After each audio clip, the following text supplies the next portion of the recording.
আপনারা জানেন গত কয়েকদিন যাবৎ বাংলাদেশে সার্বভৌমত্ব নিয়ে সবচেয়ে বেশি যে হুমকি আসতেছে ভারত থেকে, তারা কথায় কথায় বলছে তারা আমাদেরকে পারমাণবিক বোমা মেরে উড়িয়ে দিবে।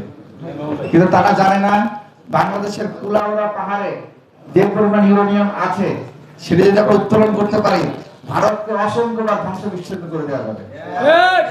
কিন্তু আমরা কোনো ধ্বংস চাই না, আমরা চাই আমাদের এমন একটা গাছওয়ালা সরকার লাগবে যারা এই মৌলভীবাজারের কুলাউড়া পাহাড় থেকে ইউরেনিয়াম তুলতে সক্ষম হবে।